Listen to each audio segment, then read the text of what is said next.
When Jesus took his last breath on the cross, the earth shook. The sky became dark. The temple curtain tore in two. It was a moment that changed the world. But after that, there was silence for many years. This silence was not just in the world, but also in the hearts of many believers. Many did not truly understand what happened when Jesus died. The writers of the Gospels wrote down Jesus' last words, but they only shared part of the truth. Over time, many churches and preachers talked more about his suffering or his resurrection. They skipped the deep meaning behind Jesus' last words. It was like people wanted to move past the pain without stopping to hear what Jesus really said. But when God speaks through pain, his words have power. They can change everything. If you believe in God and Jesus Christ, don't forget to like and subscribe to the channel. The silence after Jesus' death was not just in history. It touched people's hearts. Many grew up hearing Jesus say, "It is finished," but they did not understand what was truly finished. Others heard him cry out in pain. They felt confused and even afraid. Why would God's Son feel left alone by his own Father? Why would a Savior full of love cry with so much sorrow? The truth is, Jesus spoke something deep on that cross. Many sermons and books do not explain it fully. A hidden message was there in plain sight. It speaks of pain, prophecy, and a love bigger than we can grasp. That's why the silence matters. Behind it, a truth was waiting. A truth that people almost forgot. But now, it is being found again. Once you see it, you will never see Jesus or your own faith the same way again. For years, people read and repeated Jesus' last words on the cross. Some even sang them. But they did not really hear them. Many believers accepted the words but never asked why he said them. Some avoided these words because they seemed too painful. In churches and books, few asked the real question: why did Jesus say these words with his last breath? What truth was he showing? For centuries, preachers talked about his miracles, his stories, and his rising from the grave. They spoke about the cross, but only in simple ways. Few wanted to talk about the deep pain and dark moments of his final minutes. Why? Because this message was hard. It did not feel good like the empty tomb. It did not inspire like the healings. It asked for deep thought, honest hearts, and real faith. Some people chose to stay silent.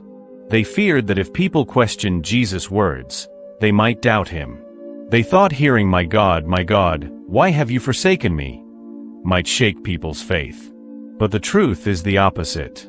These words do not weaken faith, they make it real. These words do not confuse, they reveal truth. But many people did not have the courage to look closer. They missed the full beauty and deep pain of what Jesus did. They saw a man dying but did not hear the message he was still giving through his pain. Now, in a time when many people are hungry for faith, these words speak again. They do not speak fear. They speak of love, sacrifice, and forever purpose. In his last moments on earth, Jesus cried out words that reached beyond Jerusalem, beyond the Roman soldiers, and into heaven's heart. My God, why have you forsaken me?" These words full of pain and sorrow have puzzled people for many years. How could God's Son, who was always one with his Father, say words that sound like he was left alone? This was not a quiet prayer. It was a loud cry. People nearby heard it wrong. They thought he was calling for Elijah. But Jesus was not confused. He was not just showing pain. He was speaking words from the Bible, the first line of Psalm 22. King David wrote it 1,000 years before. That psalm starts in deep pain but ends in victory, rescue, and God's purpose. Jesus knew what he was doing. This was not weakness. It was part of God's plan. In his darkest hour, Jesus pointed to Psalm 22, a prophecy about a righteous man suffering, hands and feet pierced, mocked, thirsty. It was all there. Even while in pain, Jesus showed this moment was planned long ago. But many missed it. They only saw pain, not prophecy. They saw defeat, not God's promise. What looked like despair was actually the start of deeper truth. We have seen many pictures and movies of Jesus on the cross, but they do not show the full pain he faced. Over time, people softened the cross, making it easier to accept. But the truth is, Jesus suffered deeply. Every whip, thorn, and nail was real. His flesh tore, bones showed, and he hung in shame. But it was all for a reason. Every wound had a message. The prophets wrote about a suffering servant, despised and rejected. Jesus fulfilled this on the cross. But many churches focused only on his love, not his pain, making it easier to hear but missing part of the truth.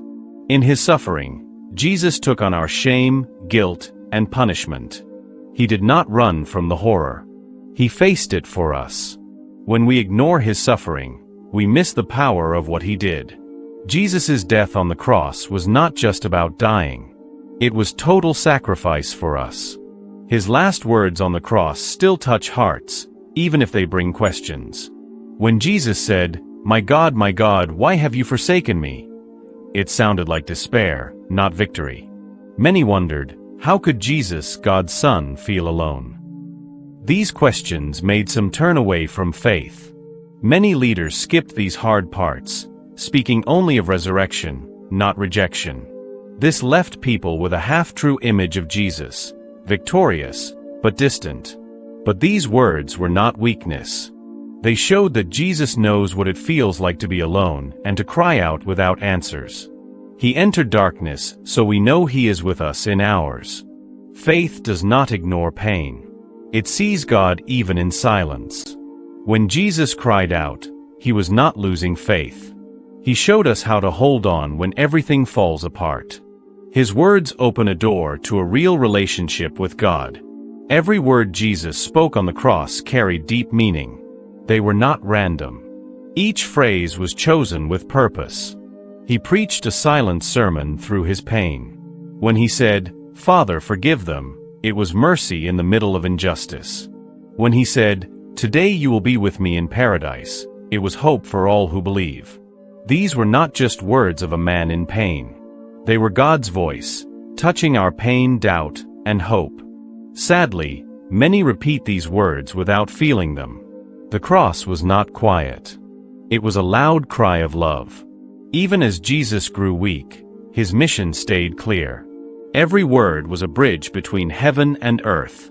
If you listen closely, you will hear not just what he said, but why he said it. Under the blood and bruises, Jesus spoke a deeper message. While people saw a dying man, heaven saw God's plan. Jesus' death was not chaos. It was the plan. His words matched old promises. His pain matched old prophecies. He said with wounds, "This is love. This is for you." Many missed it because they did not look with faith. But his pain had a purpose. His last breath was planned. The cross is not just wood and nails. It is a message. When Jesus said, "My God, why have you left me?" he was quoting Psalm 22. David wrote it 1,000 years before. It starts in pain and ends in hope. What looked like defeat was victory. Even dying, Jesus pointed us back to truth. The cross and Psalm 22 show this was not an accident. It was a promise kept. His last words were keys to God's love. "Father, forgive them." A prayer for us. "Today you will be with me." A door opened. "I thirst." Pain fulfilled prophecy. It is finished. The mission done. Every word had deep meaning. None of this was random. Jesus was showing God's plan hidden in old words. Now, people see these words fresh. It is changing lives. This is not new teaching. It was always there. He was speaking to every heart, even yours. His pain showed his deep love. This truth pulls people back to God. It gives pain a reason and death a victory. Churches talk about this more now. People read Psalms and see Jesus. They see how far love goes. On the cross, breath fading, Jesus gave his last message. You are not alone. You are worth it. The cross was not just punishment. It was God speaking love. His cry of pain was for you. He stepped into darkness so you would know He understands. No matter how far you go, His arms are open. His words were for the broken and the lost, for you. He did not come just to die. He came to love you fully. His pain was love made real. Even in your darkest hour, you are loved. His last cry was not the end, but your new start. He said, I came for you. I gave everything for you. This is not just history. It is a call home. It was never just nails and wood. It was always your heart. You may have wounds and fears. Jesus understands. Through His last cry, He gives hope and a way back. His last breath was not the end. It was your new beginning. That cry was for you.